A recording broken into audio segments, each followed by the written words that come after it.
Hey there, I am so glad you're here. Come on in and enjoy Coffee Chat at the Cubby Hole.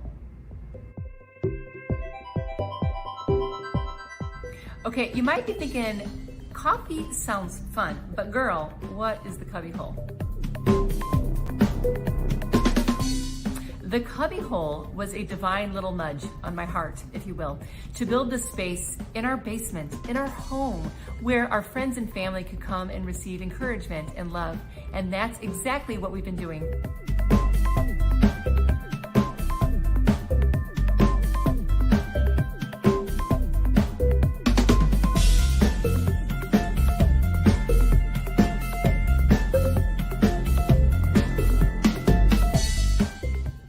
I've always known that the Cubby Hole would have a ripple effect out into the world, that it could bring encouragement and hope, not just to people that could visit here in person. That is exactly why I do coffee chats. I get to take some of the coolest people that are just like you and just like me, who have skill and talent, but most importantly, they have a vulnerable, relatable story that we can all glean some hope and encouragement from. So grab a coffee, cozy up, and enjoy Coffee Chats at the Cubby Hole.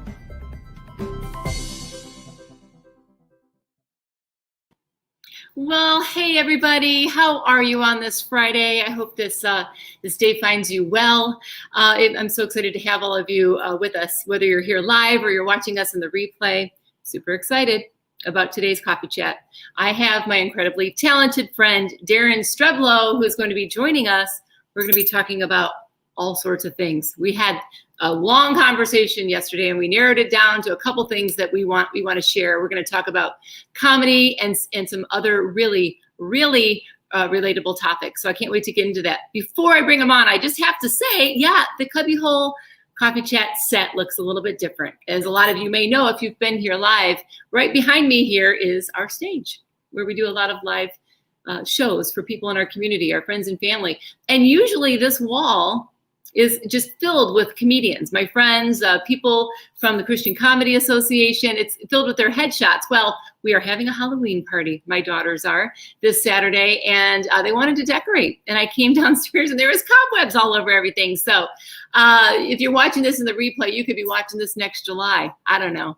But right now it is the day before Halloween and we are ready for a party, y'all. So bear with the cobwebs. I'll have my friends on the wall back with me next week. So listen, we have so much to talk about, Daren and I can't wait to bring him in. So without further ado, I'm just going to introduce Daren and then we're going to go from there and chat about all kinds of things. So would you welcome my friend, Daren Streblow. How are you, Daren? Hi, how are you? Good to see you. Great to be here, Marlo. I got my coffee too. I always try to do a cheers with people. Like if you just a cling cling and push it over to the center there. We're opposite. Oh, Snoopy. Yeah. Okay, now I'm mad. I was at the Halloween store last night and they had a Halloween cup with the peanuts on it. Oh yeah. I went to buy it and then I forgot I was going to use it for today. Well, you're representing. Oh yeah. I dearly love Charlie Brown. I was a big fan when I go to the library as a kid. I would just bring my library card and I'd have a stack of books, just a stack of Charlie Brown books. And I think I can't remember I was telling about this the other day, but my uncles would ask me, where did you get such a developed vocabulary when I was so little? Mm-hmm. I'd say Charlie Brown, and then they'd laugh at me like I was joking, but it was really that's what it was. I loved anything Schultz put out. I think I related to Charlie Brown quite a bit. So. Okay, well here we go. I was talking about God sprinkles yesterday. Here's a crazy one of those coincidences, if you will. They're not coincidences though. That you happen to have your Charlie Brown or your Snoopy cup, and this last week around here for me. Yeah. It was all about the peanuts. It's a very long story, but our friend Earl Music posted a picture. He's a cartoonist, and he posted that one of the voices of Linus sent him a picture, an autographed picture. What I was just doing some research. There's all kinds of little connections for me there. But you know what I realized? One of the voices of Linus was, and I can't think of his name. It was the youngest son on Growing Pains. No kidding. I didn't know that. So Wow. yeah, That's interesting. it doesn't even surprise me anymore, these connections, because I had no idea you were going to have a Snoopy cup. Yep. I want to talk about characters. That's one of the first things I want to talk to you about. It's funny that we just happened to go there. But before we do that, I wanted to just brag about you for a minute. You've been doing comedy for a very long time. I look up to you as a Thank comedian. you. Well, that's nice of you to say. I feel like such a kid in the business. I think it takes, as you know, it just takes a dreadfully long time to figure out what you're doing in this business. It just takes a lot of stage time, and a lot of the people that are famous comedians have been doing it 35, 40 years sometimes before they kind of get that thing. And I'm 21 years deep, and I feel like I'm just starting to kind of understand it a little bit. It's one of those lifetime art forms that when you finally got it, then you die. So I love hearing. Yeah, I know what you're saying, and I love hearing that from other comedians, because when I watch you on stage, it's just the coolest thing, because you don't show that at all. You're so polished and refined. And what a nice thing to say. I feel like I'm so goofy up there. When I started, I had been in full time as a radio person. I got my radio mic. I know. I want to talk about that too. And I'm like, it's so perfect that you have your mic. This is my Electro Voice RE20, which was what I used when I did radio back in the day. And when I started getting up on stage, I tried to bring that radio persona to the stage. And so I was very, hey, everybody, how you doing? Here's the forecast, which the audience is just like, no. And so I had to sort of put that on the shelf and sort of revert to a little more of who I, kind of the laid back, stumbling, kind of slow talking Eeyore that I am. And that's when the audience started to relax. So it's kind of interesting how the audience will push you in the direction. So when I get out there, I'm just kind of, and well, you have. Yeah, he's stupid like that. I believe that, and then they like that. So. You have definitely found your voice and your style. I mean, what you're saying is so true. And a lot of new comedians watch the show in the replay, and they love hearing things like this. But that's one of the biggest pieces of advice, is to find your own style. And you are you're real physical. You have a lot of facial expressions, and you're very, very expressive. I mean, it's the ideal situation if you're on stage and they can get a close up of your face, because it's perfection. It's just you express so much. Sometimes that is the punchline is just the look on your face. Oh, thank you. I have this is a curse, because I like being an introvert. I like to kind of be a little bit sheltered, like what I reveal to people, and I have a hard time not showing what emotion I'm dealing with at the time. So it gets me into trouble with my family. It's like, Dad, what's the matter? Dad. I'm like, nothing. But that's like a couple of years into doing comedy, people would say, what I really love is the facial expression. Yes. And my first thought was, what are they talking about? I had no right. It just kind of, and it just kind of comes out. And so I've tried to make that a part of the show. I think I don't know that there's a whole school of thought in comedy that really, if you're truly funny, you could probably speak into a microphone, nobody would see you, and they would still be laughing as hard. And there's some truth to that. Yeah. But some of the joy, I think, of comedy is seeing a personality in an exaggerated form, the real kind of. So I let out the manic side of me that's sort of he's very, what is my stage character? He just can't deal with life very well. He's just like, the stuff's going on, and then he's trying to battle it, and then it always doesn't work out. It just stuff keeps happening, and occasionally there's moments of joy, but there's always just this crazy stuff going on. So you're talking about a persona then? Is that what you're referring to? It's kind of like a persona when you have on stage? when you're on stage? I'm not sure I'm familiar with that term. How do you spell Kind that? of like there's almost a character that you're portraying. Yeah, I would call it my character. He's almost like, and I've told a few people about this, but I had this experience. I was at this show.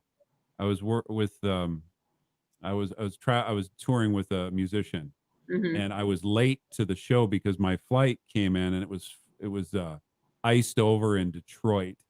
Oh, And so I got to my car late, and I was trying to get to the place. And it was icy, and it was like really touch and go. And I was on the phone the whole time. I was like, "Yeah, you're on in 10 minutes. You're on in 8 minutes." And it's like, and I literally walked in the door. They shuttled me on the stage, and because of my anxiety issues, I was done before I got on stage. I was just like crushed. There was nothing left of me by the time I got on stage. And this character, if you want to call it that, right. kind of emerged because that was all that was left. And the place was going crazy to the point where I couldn't feel like I could even, you know, I was just he was on fire. He was kind of like the Incredible Hulk, kind of except goofy and weird and stuff like that. But the audience really, and then I thought afterward, I thought, well, I got to replicate that experience, on stages because look how hard they laugh. Yeah. But the trying to make it happen kept it actually from happening. It was actually. And I'm sure you've experienced this too. If you can just take a breath before you get on stage and just sort of let the person out of the cage a little bit that you normally, because the truth is that guy, if I let him out at the dinner table at Thanksgiving or around my friends at church, I wouldn't have any friends and I wouldn't have any. He's unbearable, but on stage he's funny. So it's just letting that person out, and finding that person for one thing, because they're usually hidden because they're not a socially easy thing to be around. But that was kind of a lesson I learned. What was that last part? I'm so sorry. That was kind of a lesson I learned. Yeah. In that moment that's kind of what people want to see on the stage. Yeah, for sure. And the audience members are probably going, I wonder if he's like that around the table. The answer is no. But he does. Yeah, my wife's like, shut it down. I think a lot of family members, this just is occurring to me. I bet if I asked all my comedy buddies the same thing, I wonder if a lot of families kind of shut it down. I'm thinking of a couple right now that have said so. Like my daughter said she wanted to do a day in the life of a day in the life of a kid whose parent is a comedian, because I'm driving and I'm talking to myself. They used to ask me what I'm saying and I'm like, they're like, I know. You're talking to yourself, you're working something out, or just always creating a character. Yeah. So you get shut down too, right? Like that's enough. Oh man, my kids don't think I'm funny at all. And my wife even less so. I mean, they never listen to my stuff on the radio. They never watch my shows. I taped a TV thing. Well, not a TV thing.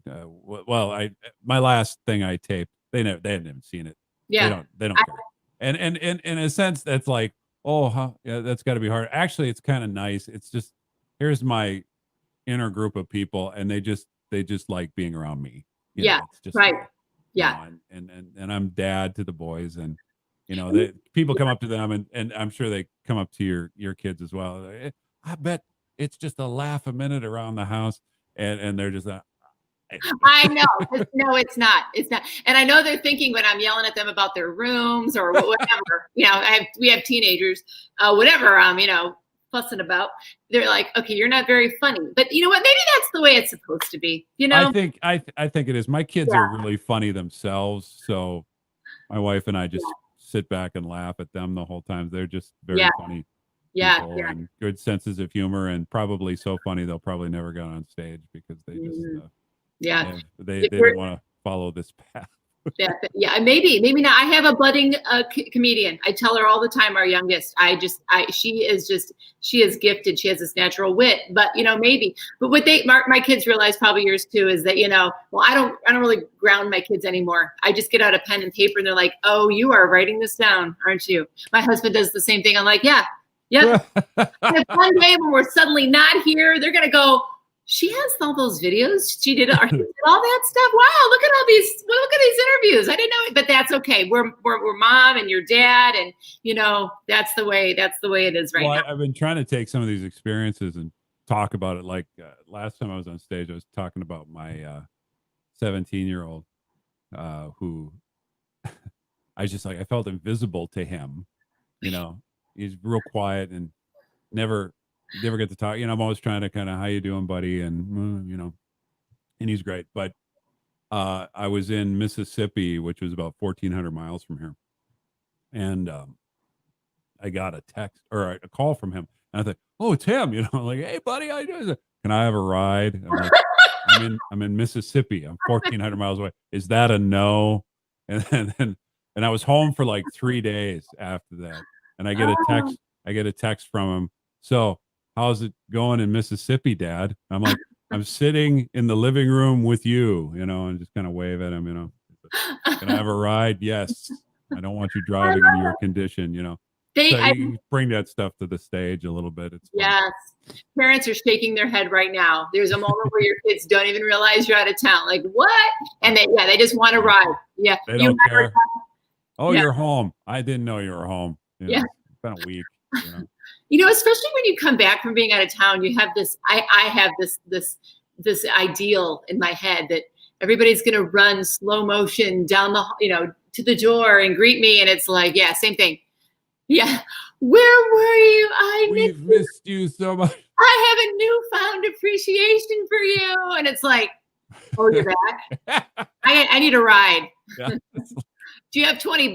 I'm like, do you have a job? No, I'm just kidding. The kids are little, they get mad because then they couldn't sleep with mom anymore. You're gonna want to be in there, aren't you? I'm like, I'd like to sleep in my own bed. That's right. Not fair. Well, we were talking about comedy, and you definitely know what you're doing. I mean, you've toured with Jeff Foxworthy, Ken Davis. You've been worked with Disney and Universal. Well, not with Jeff Foxworthy. I have been on stage with him though. I'm sorry. But man, talk about a sweetheart. Yeah, of a guy. Have you met him? No, I haven't met him. I've met Ken Davis, but I haven't met Jeff. I got to meet him a couple times, and he was just the kind of guy you'd want to have as a next door neighbor. But I mean, what a sweet, he's so encouraging, and I mean, what a sweetheart of a man, He comes across on stage he's just down to earth. Yeah. Seems like I scared him to death. I don't even know if he'd remember this, but we were in Atlanta and doing this conference together, and I didn't even know he was there. And our friend Bob Stromberg called me on the phone and said, Jeff Foxworthy is down there on the stage. So, and I was like, oh, it's the same stage we're on. So I was running down, and I was excited because we're going to be on the same stage or whatever. And I'm backstage, and there he is standing in front of me, and my manager is friends with him. Right. So I thought, well, I'll say hi from Lenny. I come up behind him, he's kind of still, and I'm like, Jeff. Like, what? I'm like, oh, this is a good start. Well, he was just so sweet. He was just the greatest. Oh, what a those moments, like many moments in life where you're like, can I just have those 10 seconds back? Can I just do a quick yeah. Oh, I have a lot of those. Yeah. It's yeah. He was very sweet, and so a wonderful comedian. What a joke craftsman. Mm-hmm. What a he's known for the one-liner stuff, the redneck stuff. Yeah. And that's hysterical. But his craftsman his joke craft is just, you could study him for years. He's an amazing talent. It's really cool to learn the different styles, techniques. Yeah. Of different comedians. Who would you say would be your biggest influences? Oh boy. So, oh my gosh. Well, I love Ellen. I mean, I love Ellen. I remember I told the story many times where I knew I had it in me to do comedy and inspire people. And I remember just tearing up one day doing the dishes. I had a television with Ellen there. And I was like, I'm like, there's a part of Ellen that's like, it's inside of me. And so then I just started acting on it. But I mean, a lot of our friends, so many, I love, I love the guys and the women. I lean toward the women because, I'm a woman, and I love, Anita Renfro, Shonda Pierce is a friend of ours. We love her. And just because it's everyday life, and they have 1,000,000% found their voice. Obviously they've been doing this for years, 100%. But they just talk about everyday stuff. They're pretty much the same on stage and off stage. I mean, they're just they exude funny. They're just yes. Yeah. So funny. So, and just where they are, in their careers, and it's not easy. It's not easy when you have family and you're juggling so many things, and just to see where they are, and that I just know the road. I know the road that they had to have traveled to where they are. So there's so much more than just the comedy, right? There's the story. There's the behind the scenes. Yeah, absolutely. Yeah. Mm-hmm. A lot of comedy comes out of pain, and if you spend enough time with a comedian, you'll find what that pain is, and that is perfect, because one of the things, I did a few promos bragging about you, talking about you, the things that we were going to be talking about, and so many things I want to get to, but I want to jump into, and you just so perfectly just gave a segue there, that there is so much pain, behind the scenes in any industry. Obviously in comedy, I mean, we all know as friends and talking to one another that there's real life stuff going on in all of our lives. But the first place I wanted to stop on this transition over to some of the hard stuff that we're going to talk about, and hopefully, we'll just be able to make a little bit of light out of it, but shed some light on a couple really, really, really important topics. Just sidestepping, just reminding everybody, I know Daren and I talked about this yesterday, that the Cubbyhole Coffee Chats are a way to shine light on my guests, their talents and their skills. But also, that's great. Those are all great. Yeah, we all have our skill, our talent, the thing we bring to the world. No matter what we're doing in our life, but we all have a relatable story, and that's where the connection is between all of us. But what I wanted to start with is asking you this, Daren. What do you do as a comedian? Obviously you're funny. What do you do when real life kicks in? You have to go get on stage, and the last thing you feel like doing is being funny, being the person in the room or the stadium or the theater auditorium, is to make all those people laugh. Now, what do you do? What do you say? Adrenaline is your friend. Yeah. It does help to kind of kick things in gear. There have been times when, I remember the day my grandfather died, I had a show, and I really couldn't.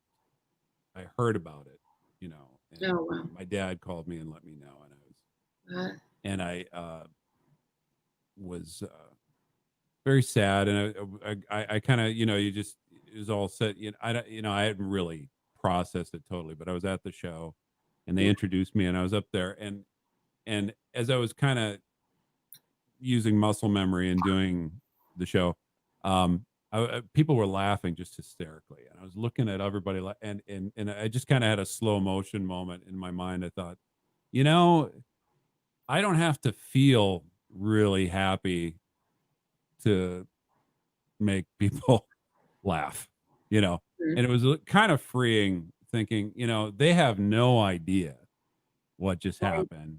I can be this, and and I there's a certain there's a little bit of freedom in that, because you don't have to, I don't know. You don't have to feel it to do it. I mean, I'm sure I wasn't firing on all cylinders, but that helped. But there are times when, especially health wise, I just wasn't, I did one show with a full migraine, just oh wow, thick as can be, just, wow. and yeah, and just kind of did it, hey, everybody. And I think they thought I was just a little bit tired. That was grace of God, Yeah. But yeah, you just kind of sometimes you just got to get up there and do it one joke at a time. A majority of the time, it's just really a pleasure. It's just Right, fun. right. I don't know. You probably relate to this, but you know, when you first do comedy, I mean, I had many years of this where you'd get up on stage and you don't know what you're doing. You don't have your persona Huh? figured out yet, like you were talking about earlier. You know, and it's really just kind of stumbling around in the dark, figuring out what you're doing. And in the process, you're not funny, you know. Mhm. Uh, Right. well, I wasn't anyway. And audiences would just kind of, you know, Oh, and that look. Yeah, that look. That's fun. That's yeah, good. and a lot of my early shows were that, and you know, you fear that more than anything. You Yeah. fear that Right. rejection, and then you have a really bad experience on stage where they're almost hostile, and you walk away from that, and a couple days later, you're like, I'm not dead. Yeah, that's right. Yeah, that's the contrast. You have Because that. your You. psychology is like, this Yeah. will kill you. If Yeah. that Right. happens to Exactly. you, you will die. And then Exactly. you're like, oh, Yeah. I'm not dead. I'm not that. So those nerve endings get kind of Mm-hmm. destroyed a little bit. And now before shows, I don't get. I mean, I used to get so nervous that I couldn't eat Mm-hmm. for Oh, the whole day, no, that. and now I'm before I've got a Whopper in my mouth just Yeah. before I'm Just, going let me just set this down right here. And you know to. what? It's going to be there when I'm done. So you're looking forward to that. You know, and a lot of what you're talking about too is just the fact that when you know what you're doing, like you said, you have to have that time where you spend every new comedian where you don't know what you're doing, you're not funny. But when number one, yes, you learn that you will survive. That's where the grit comes in. You just keep doing it. But when you know you're set, you know what you're doing, you know how the joke is supposed to land, you know the voice that you say. It's in a situation like that. First of all, I am so sorry to hear that. I don't know how long ago that was with your grandpa, but I Oh, mean that was a long that time. Yeah, that yeah. timing, I'm just feeling for you that, oh my gosh, I can't imagine. But the beauty is, I know you know your stuff. So then you can just kind of, it's like an autopilot, and you're so thankful A for that. little bit, yeah. You can Yeah. get in a mode, and it's like Yeah. I say, muscle memory, and it's kind of.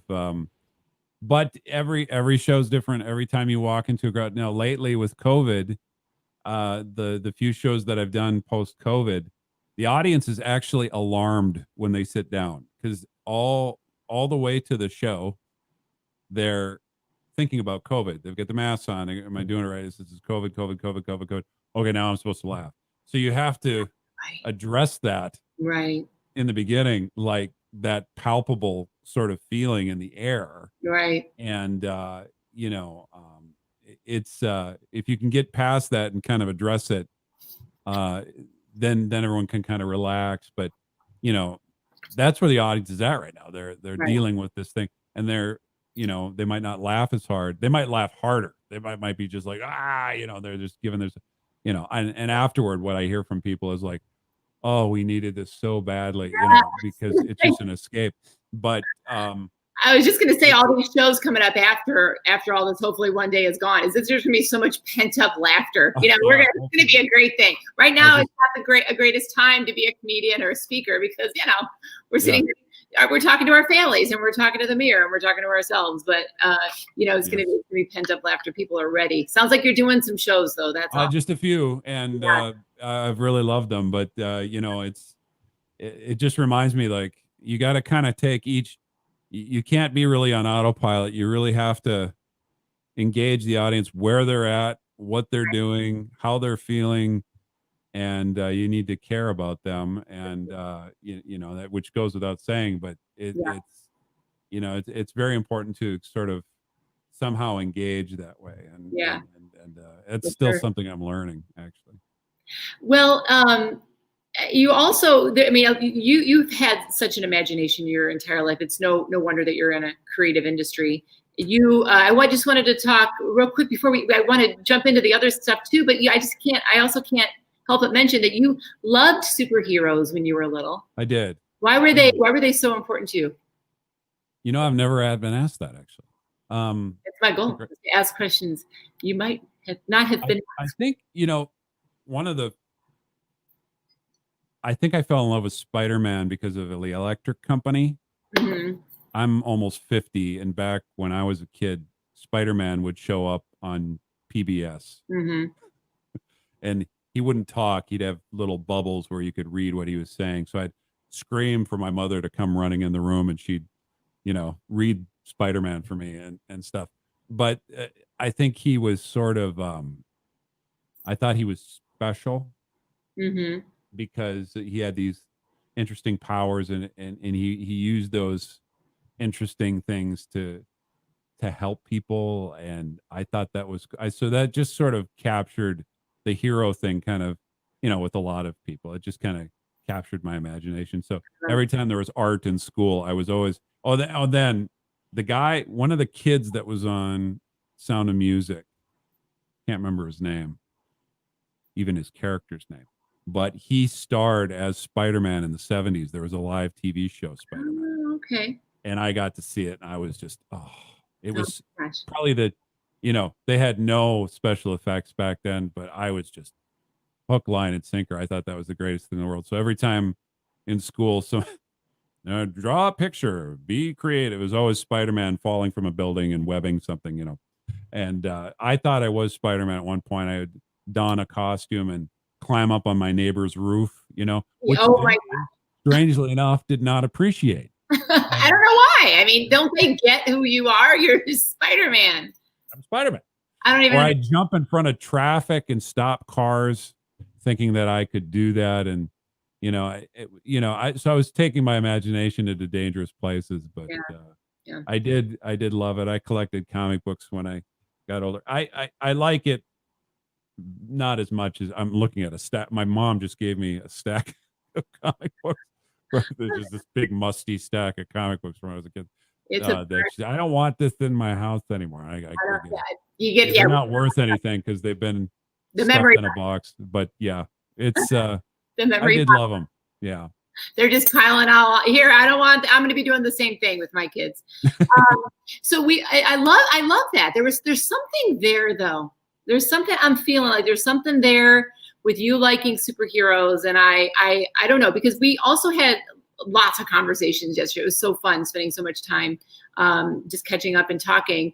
But one of the things that we ended up talking about is that, life isn't always funny, even when you're a comedian. yeah. And we talked about all kinds of topics, and then we just started talking about the realness. And I know so many people watching this. I know it. I know it's for a fact, because there are so many people, just especially like in my industry, I hear the buzz of it, and just with friends, people in our community that are struggling with anxiety, and and then along with anxiety, are sometimes the way that anxiety shows up in a very physical way, which is, panic attacks. And yes. I don't know, I think you might've mentioned that started when you were younger, but you said you were very willing to talk about this. Sure. For the relatability of just the fact that if there's one person out there that's struggling with this, they would benefit from hearing your take. Yeah. Boy, and it's funny, I don't run across a lot of people that want to talk about it. Like, I don't go, hey, do you want to talk about panic? It doesn't come up very often. People don't want people. It comes up when it somehow it comes up. I mean, there's some. It eventually will, but you know what? It's coming up like in our body, and it's showing up, and it's manifesting in so many ways. So I love that you just used that term, that it doesn't come up. That just struck me, that one of the things we were talking about, it may not come up verbally, but we were talking about how our bodies can be like whack-a-mole. Yes. I've traveled through this too. And David's like, why don't you talk openly about that? I'm like, I don't know. I just haven't yet. But well, if you're like me, it's humiliating. I have felt that, but I do get what you're saying. And I know that was rooted in my soul, and it was like a shame. Like, you can't do that. Like, you inspire people, you make people laugh. What about your branding? What's going to happen to your branding? Well, it's like when it's happened in front of other people, it's like, I'm a grown person. I shouldn't be freaking out about an airplane flight. I should be an adult or whatever. I think it started really hitting me.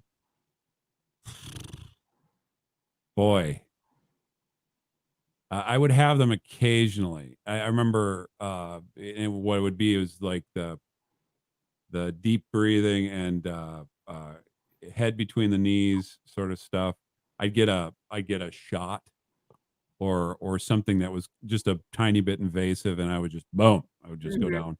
Or uh, various things. But flying was really hard for me. Mhm. And that is that tends to be the way you and I get around. Yeah. So Yeah. it every weekend was, cold sweats and the problems with it. And then it got to a point, I had a really bad flight out of Chicago, which I know that's weird. But it was bad weather, and I got home probably 6 hours later than I normally would. And normally not really a big deal, but for about a week I was done. I was just kind of sitting in a chair, just kind of staring into space. And my wife's like, hon, you gotta get some help. Get it some help. And so I did go to a doctor, and they diagnosed me with anxiety disorder Mhm. and put me on anti-anxiety medication, Mhm. and which did take the edge off, and did help in the short term. Um, I was seeing other health things though too. Um, what was uh, I wanted to mention this. I thought this was interesting, just to your point earlier.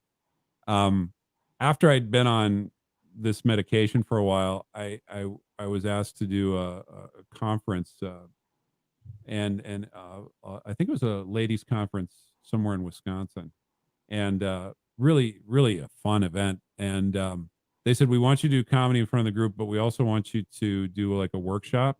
And I said, a workshop? What do I should talk about? I said, whatever you're going through, just talk about whatever you're going through. So I said, well, I'll talk about this anxiety thing. And so they said, Daren's not going to be exactly funny, but he's going to talk about his anxiety problem. Probably filled the room. I've never seen anything like it. I didn't even know that story, and I just knew that had to be. They were standing along the walls. Mm-hmm. And I just talked about how I went through it, how I'm okay, but I'm struggling, and I'm trying, how does faith work into that? And, some of the horrible panic attacks I was having. And it really, I thought, there's a real place to talk about anxiety. It's so much so that I was trying to talk about anxiety on stage and do jokes about it. Yeah, look, somebody actually asked that. Let's see here. I'll show this. Somebody said that. Have you ever taken and used and written about anxiety in your set? Yes, and it was fairly unsuccessful. That's a great question. I don't know who that was. I'm sorry, guys. They show up. If you could put your name, then we can see who it is. Some of the comments don't come up with the It's name. a great question. I wanted to talk about it, but what happens is, and I think it was at the time, and to the present, still dealing with it, that the audience started, instead of feeling like I had overcome this thing, they felt like I was in the middle of it, and Mm-hmm. it made everybody anxious Mm-hmm. instead of laughing. There wasn't an overcoming sort of comedic sort of thing. So it didn't really work. And I had somebody, I was talking about, I really kind of want to talk about what this stuff. I think this could be a great character for me. And this guy who's a pastor said, what God might be doing is trying to get you to overcome this. He doesn't want you to stay in it. He wants you to overcome it. And that was sort of a push for me to kind of think, I really need to figure this out, why it's happening. Yeah. And I would think about the past, and I would think about, um, you know, I was a very sensitive kid, Mm-hmm. and so if someone was just naturally kind of brusque with me or whatever, I would be really oversensitive to that, and but I thought that's not it. And the panic attacks after I got off the antidepressant, they would flare up occasionally. I remember one time I was at an event with my wife. We're sitting at a table and they're about to introduce me, and I'm ready to go. I'm getting kind of excited, and this guy at a table over here, I think he passed out, Oh boy. because it was kind of warm in there, and he just went boom, Oh and my he hit the table, boom, and I snapped into a panic attack like one of the biggest I ever had. Yeah. And I had my head between, and I was sweating profusely, and I know I'm going to be on stage in 3 minutes. I can't move, and my wife kind of looks at me and says, "It looks like you're praying. Just stay there." You're doing everything's perfect. Your publicist is like, "This is you've got this." She's like, nobody thinks you're having a panic attack. You're praying for. Holding my hand, I was with one of my friends we were having coffee together in town, and he was talking to me, and I had one of those it was like I went from just happy as can be to like he thought he was going to have to call an ambulance on me. This happened twice with the same friend. He thinks it's him. Okay, but that's interesting. And we talked about, I meant to say this to you yesterday, and I thought of it this morning. I think you were alluding to that same fact yesterday, that it can come out of nowhere. Boom. And that is, and this has been something that's been going on for me. And this is like one of the first times I'm really talking about it. And it's happened recently that like what, and by the way, I want to say for all you watching that anything that we talk about is obviously not medical advice. It's right. No. It's in anything that, Daren's going to talk about. From me. We don't even play doctors on TV. I've never even, done joke. Okay, so, but anyway, it can just come out of it seems like it's coming out of nowhere. And, yes, again, this is not, the reason I say that this doesn't replace seeking medical attention is because a panic attack, I've realized now, thanks to journaling, thanks to my memory, looking back and going, wait a minute. There's like 3 major stories I have in my life where David was driving me to the ER. I thought I was having a heart attack, and I have heart disease in my family. I don't joke. I mean, maybe women are different than men, but I know a lot of women are like, we're going, I've got, there's a symptom. Men are like, I don't want to generalize, but my husband jokes that he just doesn't go to the doctor. I get it checked out. That is where you go. That's where you start. But it's like, you feel like you're having a heart attack. You feel like a truck is on your chest. There's pressure, and it's very similar to a heart attack. And it's very, very scary. And when I've been talking, there's been a lot of conversations. There is literal chest pain too. So, I mean, it really, and that adds to the anxiety. It's like, and I'm dying. Which then it makes, So I had all these unexplained physical things going on. I have had every test you can imagine. I am a brick house as far as health. So I know that. So then the question was to my doctor, what's going on? I got my blood pressure spiking, and it's not, and it's a lot of it's because it's just like maybe like some trapped stuff. But the point I was getting at, Daren, is what you said. It comes out of nowhere. I mean, we put ourselves in situations. We're walking on stages in front of lots and lots of people. We are in anxiety provoking situations all the time. But it happened to me walking into Kroger to get cake mix. Like, what the face sweating, heart, like what? Kroger's my happy place. Okay, they have Starbucks and sushi. It comes out of nowhere. Aldi is my happy place. I'm there every day. Aldi, yes, where you can buy a 35-cent can of green beans. I know. Fantastic. It's just the most wonderful. It's wonderful. Yeah, so I know that's what you were talking about. Is that it comes out of nowhere, and it would happen with various and what I came to the conclusion was I could feel pain in my thyroid. Mm-hmm. So I started researching. See, and I was telling you this yesterday. One of my boring habits, and my children will tell you this, is I love to research nutritional supplement stuff. Mm-hmm. My kids call me the apothecary or something like that. I have, if you look at one of my drawers, it's just full of things like vitamin C and little supplement things, for various. So they'll come to me and say, my tooth hurts and I got kind of a limp. And then I go, okay, you're going to use this kind of herb and this kind of, because I just love that. It's just I'll take the vitamin C, but can I get a ride? Yeah. Probably the herbs that I'm giving them. They're like, I don't know where he is right now. I have So but I love that kind of stuff. And so I started looking at what physically was happening to me. So I started taking things like, and this isn't medical advice. This is Right. just what I did, Yeah. This is but I what started taking things like iodine and selenium and things that would help my thyroid. And that really kind of brightened me up and kind of brought me back into the room a little bit. And I thought, well, this is it. But Mhm. what I couldn't figure out was what caused my thyroid to be wacky to begin with. And my dad has, my family has, we all kind of have thyroid stuff, even one of my sons. So it's like, well, what caused that? And I was diagnosed later. I sent in a hair sample to somewhere, and they said, well, you have mercury poison. I'm like, where would I get that? They said, well, it could have been from, not being able to get the metals out from fillings. Normally your body can do that, but sometimes your mechanisms get stuck and you can't do that. So it could be from that, could be from something environmental, could be whatever. But it didn't explain. I knew why that would make me sick, but it didn't explain why would that happen in the first place, because your body usually has mechanisms to handle with heavy metals and various things. Mhm. And copper issues, I was seeing Oh, that. yeah. Tons of allergies. I talk about allergies on stage a lot. I'm allergic to like my joke is two things: organic and inorganic matter. So it's just the whole spectrum.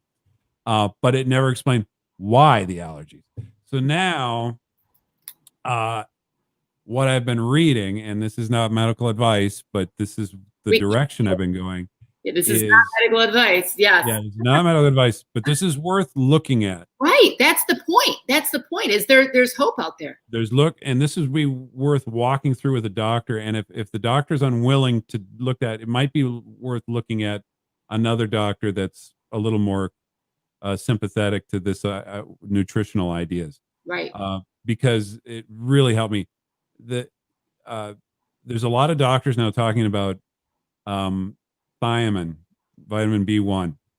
Um, thiamine, from my understanding, and there's just look this up. It's the catalyst. It's like one doctor described it as the spark plug of your system, Yes. energy for Uh-huh. your system. Mm-hmm. We have thiamine in all sorts of things that we eat. And if you take a blood test, you might even find a bit of thiamine there, and people say, well, you're fine. The problem, I think, is that when you have any sort of traumatic event in your life, stress, or just the environmental things of being as a Westerner in 2020, your body is always dealing with stresses that they didn't necessarily have Right. a Yeah. 100 years ago. Huge. So I think, and this is just and this is all theoretical. Nobody really knows what's going on. They're just seeing results from it. I think that we need more thiamine in our system than we're able to give out. So you don't have that energy level in places like your thyroid, Right. your digestive system, but especially the brain. And when you have a stress, even like you're at Kroger, or someone, gives you an injection at the doctor's office, or you're with a friend or something, and you don't have the energy for that particular stress at the moment, you go immediately into fight or flight, and just Yeah. like that. Yeah. And it can knock you on the floor. No. And It literally did. boom, Yeah. just like that, because Yeah. and you cannot deal with it. No. So I've been trying to really work on a whole spectrum of B vitamins, and especially Yeah. thiamine Ivan. driven, and it's made a really remarkable difference so far. Yeah. However, You're when waiting. you're deficient in thiamine, and I read this too, and this is worth researching too. If you start there's two things I want to say about that, if anybody wants to go down this path. And I hope we're not losing your audience, but I think the people that want to hear this. Okay. This I'm is just saying this because it's helped. Okay. gold. I'm only 2 weeks deep into this. Isn't even a finished story for me. I could be on here a month later and say that wasn't it. But I've been, first of all, if you get back into thiamine and start your system, so it has to convert from the way it adapted from not having enough thiamine to having it again. And all the problems that you had of deficiency comes back full force because one doctor calls it paradox, I think. And it for like a month, and for 2 weeks, I've had nothing but panic attacks, and I've had nothing but migraines. It highlights allergies flare up and everything. And they said that's probably a sign that you're on the right path. And it's not intuitive. You go, maybe I'm poisoning myself with it, but I've stuck through it. And then all of a sudden it just stopped. And I was like, oh, energy and coping and stuff. I mean, it's been worth it. Oh, and the second thing I wanted to say about that, the type of thiamine is important that you get, because the thiamine you usually get at the health food store is a good thiamine, but it's a thiamine salt, and your body doesn't absorb very much of it. So they have other brands of thiamine that are fat soluble, and there's one called bentophamine, I think it's called, and it's good. It gets in all your tissues, except it doesn't necessarily. They haven't really found a lot of studies that it gets deep into the brain, as far as I can tell, but it gets into your other tissues, which is good. But the type I use is allithiamine, which is TTFD thiamine, and that is worth researching, because that actually gets into the brain, and for a person who suffers with panic attacks, I think that's important. And what you're highlighting here, Daren, is just educating ourselves. We talked about this yesterday. I used to be a pharmaceutical rep for years and years. It's what I did.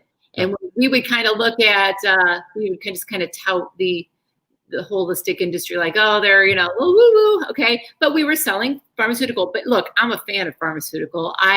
There are times where you need an antibiotic. There's things that you need. And some of our greatest friends are doctors, but there's more to the story. And with everybody, different ethnic backgrounds, their bodies are going to function differently. But what you're saying is do the work, do the research. That we are all worth it. We are worth that. Because to your point, I think I'd be dead without antibiotics. You're right. But the flip side is, in the 70s, they gave us buckets of it. You're right. It was, and that is a stress on the body. Right. And you need nutritional backup to get back on. And if you don't have that intentionality to do that, and if you don't have the wherewithal to do it, you're not even going to think of it. And we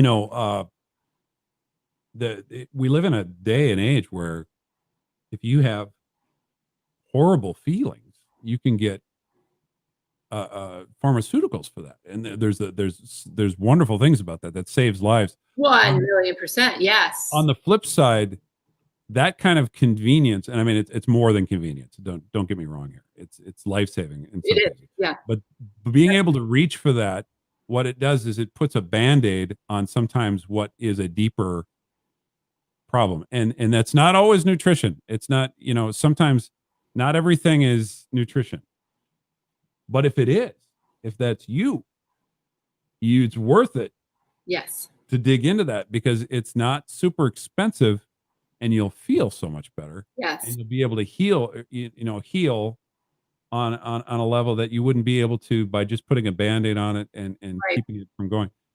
So and speaking of pharmaceuticals, there's so many people wouldn't even want to talk about whether they were on it, and there's such a shame. And I've had a lot of people say that they felt shame over taking, an antidepressant. And we were just talking about our friend, Shonda Pierce, and she's very open about talking about this on stage. She even wrote her book, Laughing in the Dark. I meant to bring it downstairs. It's somewhere here, because you and I were talking about it yesterday. But she says very openly that, if you feel shame over taking a pharmaceutical, if anybody makes you feel that way, I don't want to paraphrase this incorrectly, but it's something like, we take medication for cardiovascular disease, all these other things. And if anybody has something to say to you, tell someone that wears their glasses to drive home without their glasses on. It's what we need. There's things that we need. And that's a good point. And that's a good point. But there's a next level that you can go. and you were talking about hundreds of years ago, and our soils are depleted. We people say, oh, just eat a healthy diet. Well, our world, look at our world's changing. It's fast paced. It's all about the bottom line a lot of times, and there's new nutrients that we're missing. Yeah, you mentioned. Yeah, I think so, because I don't think, when you go to school, you don't hear about things like, I'll bet we're, have berry in the West. Doctors would laugh at that, because if they take your blood, you'll see thiamine there, and it's from all the breads and all the different things. The industry puts it in there. So Where did it come from? you would, but I think 50 years from now, they'll look back at this time and say they didn't know they were deficient. They just didn't know. Because right. Why is all of this weird autoimmune stuff happening? Right. What's going on? That's a decent question to ask. That might not even be answerable in our generation. We might never know the answer to that, but it's worth looking at. Because I referred you, and I would love to hear where your sources. One source that we really turn to is his name's Dr. Joel Wallach. I don't want to promote one particular thing here, but I know Dr. Wallach has done a lot of, years and years and years of research. And so if you type in your ailment and then you type in Dr. Joel Wallach, he wrote a book called Epigenetics. I can't even, the name is too technical. It's very technical, but you can do your research. He talks a lot. I don't want to misquote, but here's an example. I don't know if it's selenium or copper. I think it's one of those two that runners might need. Again, not medical advice, not probably selenium. Yeah.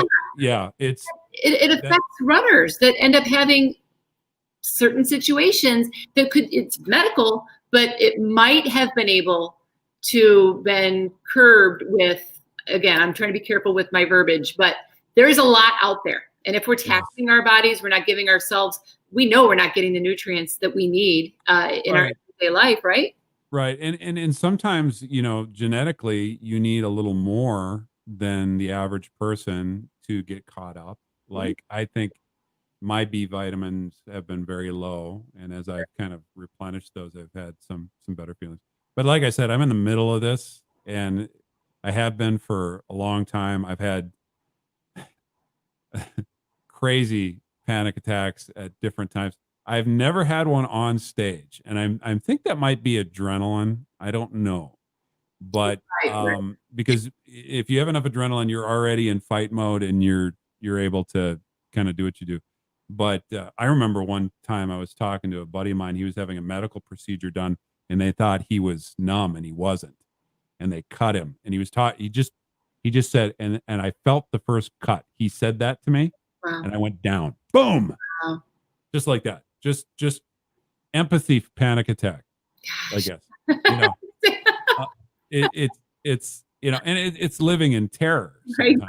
Absolute horrible terror. And if you're out there and you feel this way, I'm sorry. It's very tough. But I think there's hope, because I'm not sure that this isn't from just something that we need to adjust to as people, as nutrition wise. Like, we need more of this now, because there's just, with different, there's so many benefits to vaccines. There's so many wonderful things about what vaccines can do, but there's a stress that puts on the body as it adjusts to whatever that I think has to be addressed nutritionally, so that it balances out again and that everything's okay.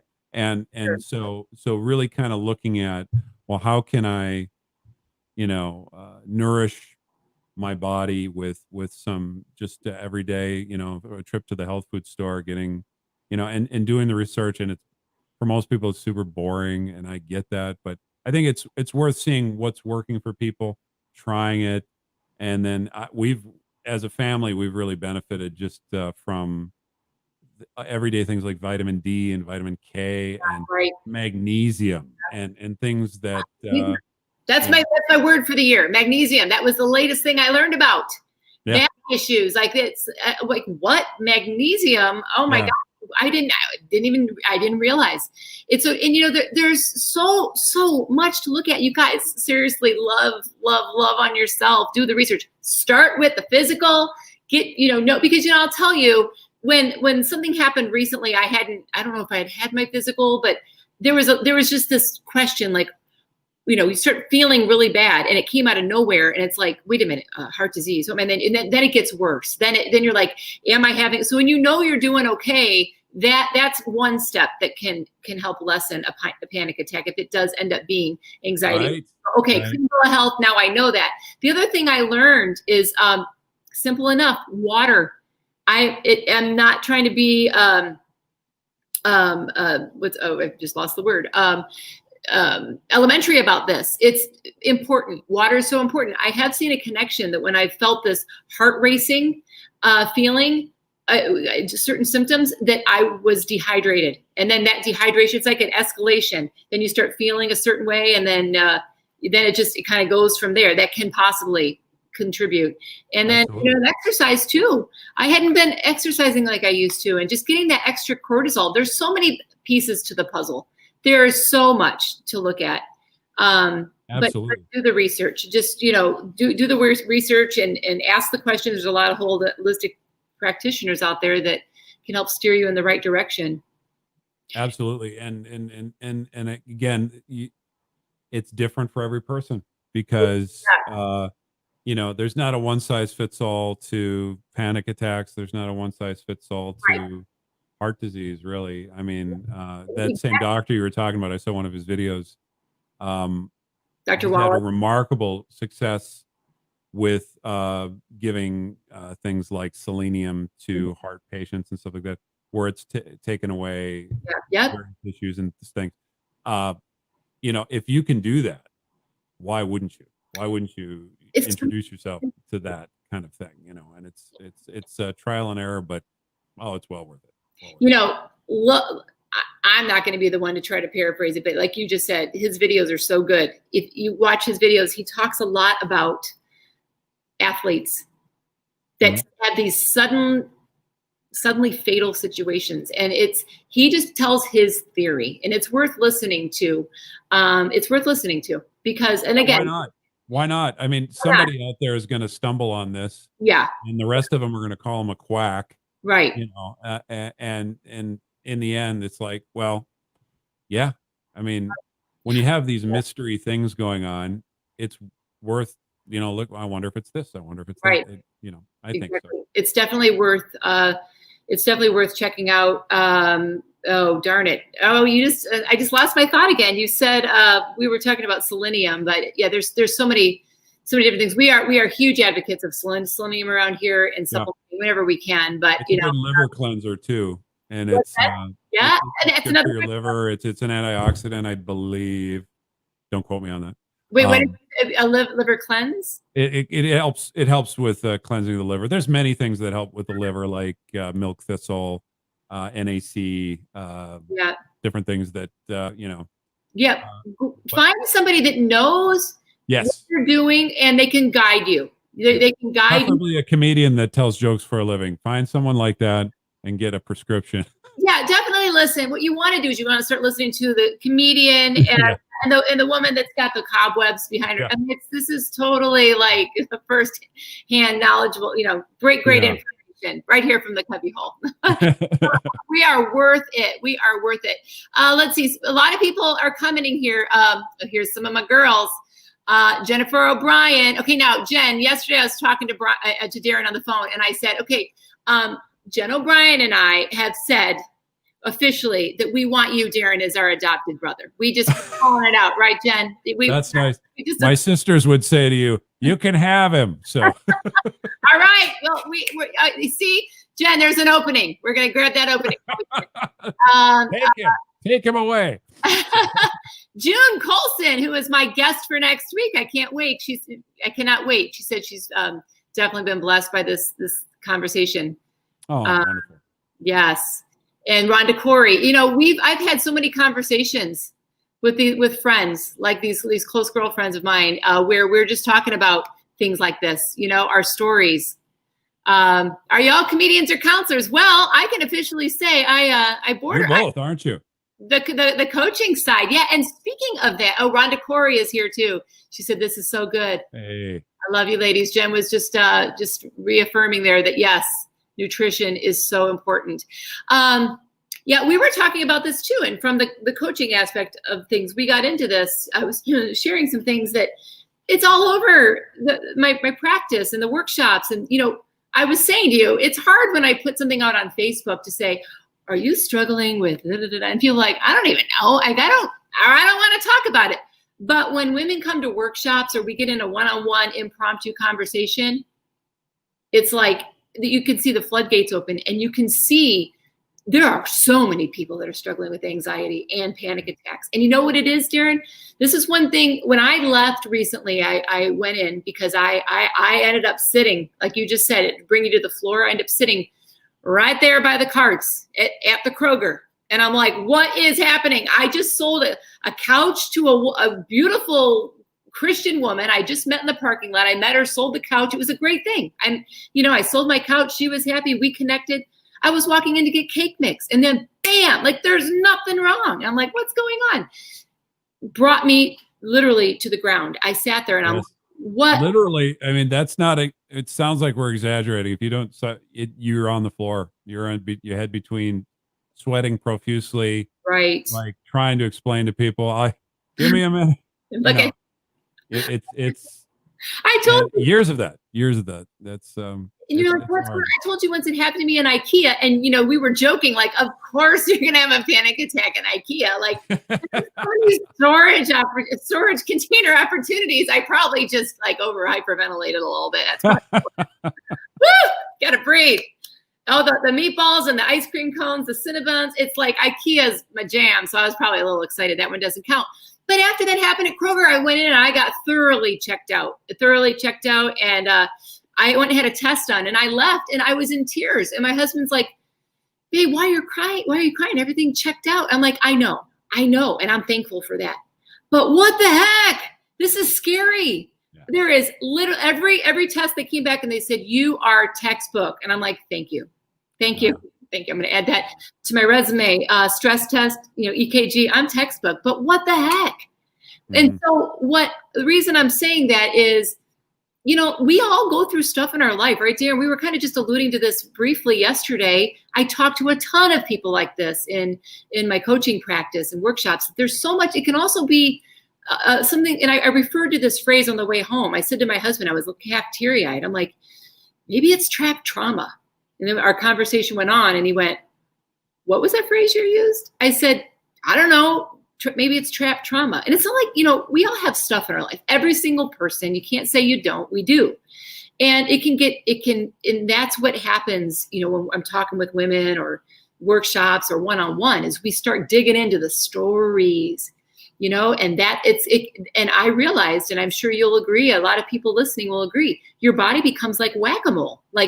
Like you start with, maybe you've got a twitch, or then your back is hurting, and then your blood pressure, like what's going on? And then your neck is hurting, and you can't sleep, and you're shouting at it just pops up somewhere.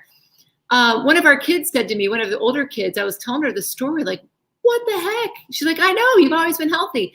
She's like, I think your body is like an engine light on your car, and you just keep ignoring it. I'm like, but it's not. Wow, physical. That's an interesting analogy. Yeah, you got to get in, and that's a whole other route. It's a whole other show. But right, there's stuff that if we don't process through that, it'll pop out. Like we think we're so sly. You know what?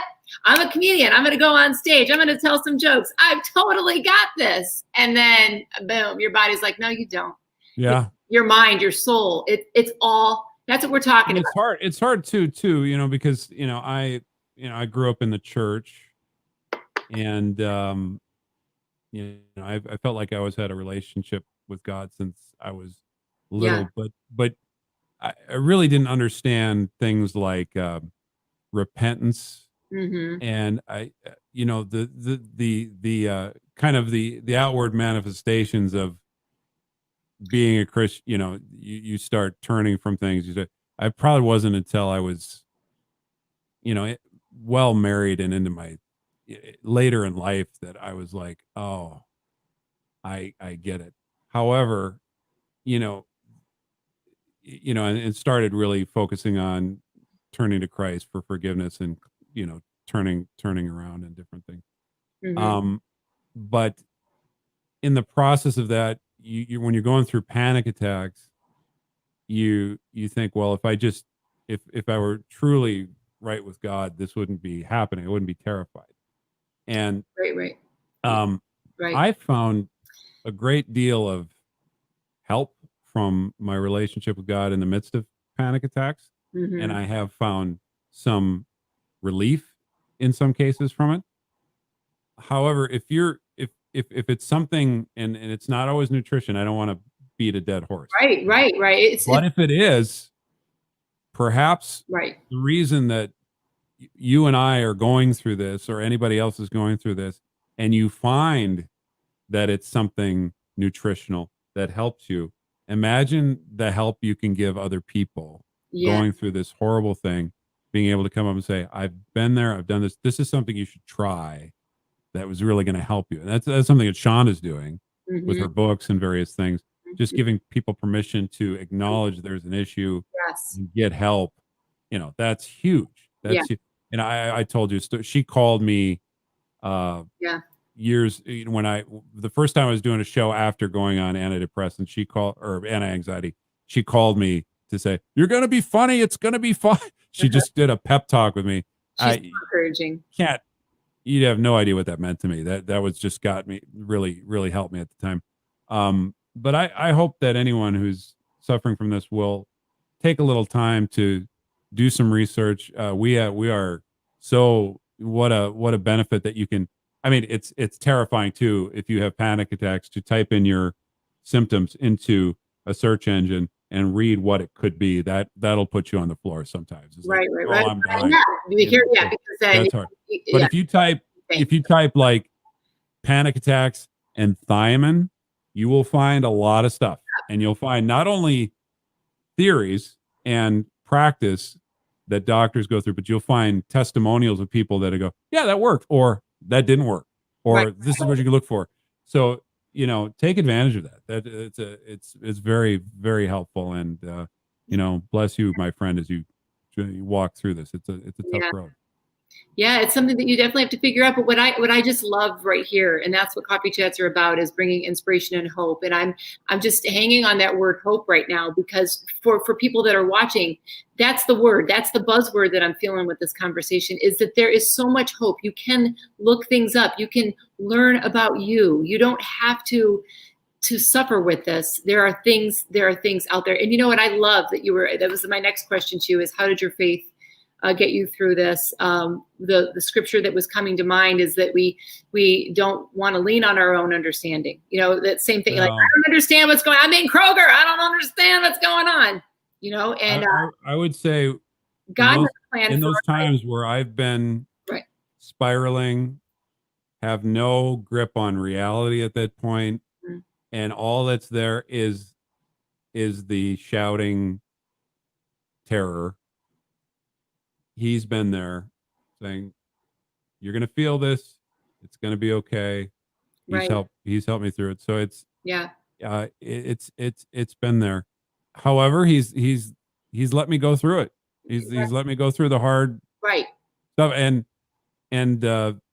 I've learned from it. And and stuff. I think he's used it positively, and I think that's what he does.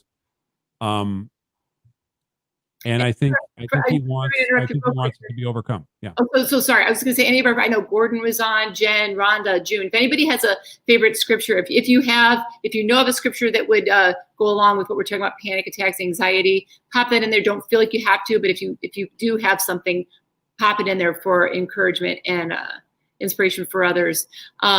But I'm so sorry. I what were you saying at the tail end there? I totally just spoke over you.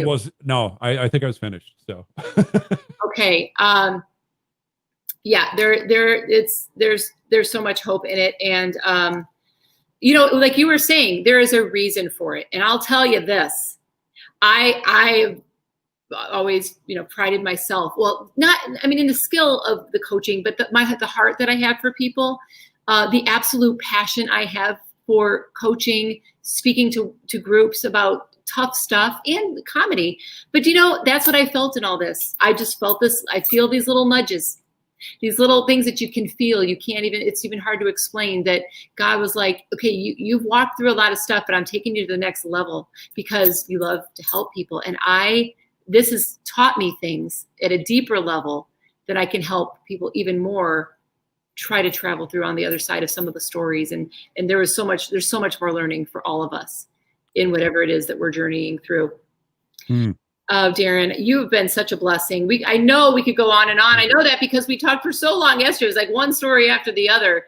Just so many directions we could go with this. But I want to tell everybody that you have your syndicated radio show. It's in markets just everywhere, like 130 or more. I think it's growing markets. The Daren Streblow Show, so good. Where can they go to find that? Well, if you type Daren, Daren, and comedy into your app store, you'll see that there's a free app, and you can listen to the show after it airs on the radio if it's not in your market. And yeah, it's just a weekend show. That's great. A lot of people enjoy it. I'm not famous, and I can tell you how I know that, because people in my town, when they introduce me to other people, they say, "This is Daren. He's famous." And if someone has to introduce you as famous, you're not famous, especially in your own town. It's never your own town. People know you everywhere. It's the hometown, What did they say? But I just enjoy the thing I like about the show is, as you know, the comedy genre is a small art form anyway. But the group of us that know each other, we have this kind of funny little group in the way we relate to each other. And being able to let a listener kind of jump in on that and laugh together and hear you folks' great routines on a regular basis, that's just kind of a joy for me. So yeah, it's a fun weekend, time to laugh, let some pressure out before you go back into the real world. So it's join me there. It's fun. Such a good host on that show. It really is. It's so good. You feature all kinds of comedians. So little clips from a lot of your favorite comedians. Everybody out there, if you're watching, they're probably, you might hear them in the show. It's you just it's fun. Comedy is the way it's described. All my comedy buddies all in one place, one package, and we have a good time. So yeah, I love it. Thank you for everybody that's posting scripture. That's there for everybody to read. And just, that's another great place to start doing some research, right? We're talking about supplements. We're talking about our heart, mind, our soul. It's all connected. And when you're sitting there going, what the heck's going on with me? Well, there's a lot of answers. There's a lot of answers. We just have to search them out. I have your picture here. I'm ready for you to come and join us. Join us at the Cubby Hole. I like that picture because I used to have hair back then, and I really appreciate the fact that was on record somewhere. Yeah, I'm going completely bald, just like my grandpa. I'm on my way. So that's the last vestiges of it, and you got a picture of it. So what's that? It's the last vestiges of my hair, and you got to have a picture of it. Am I actually really like? Oh dear. This happens to me a lot when I'm on these. Yeah, I think I freeze other people's cameras. I think that should be. I should be concerned about that, because suddenly I lose the host, and then it's just me here. But well, I think Marlo is gonna close up the show, and I would like to just say that it's an honor to be here. It's an honor to be on her show, and she obviously has a real love for people and helping them and reaching out to them, and not only as a comedian, which is a healing sort of thing when you can make people laugh, but also as a life coach and different things. So for me to be on her show is a real honor. So I appreciate that. And yeah, thank you so much for letting me be here. And, I look forward to hearing your comments later. And if you have any questions on that supplement stuff, just email me right off my webpage, DarenStreblow.com. I can tell you what I know. I'm not a doctor, and you should probably talk to a doctor, but there is hope for you if you've got any sort of an issue with that, with panic attacks and that sort of thing. So anyway, I suppose that's the end. And make sure you join Marlo next week with her next guest. So take care. Bye-bye.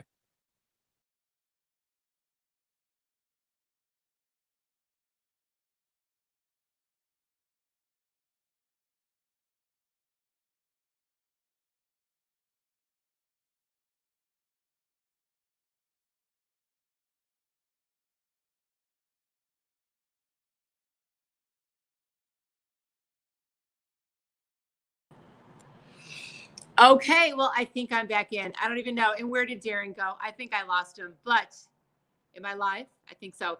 I lost Daren somehow, but you know what? We were getting ready to wrap up anyway. I just want to say thank you so much. Daren, if you're out there and you're able to pop back in, please do so.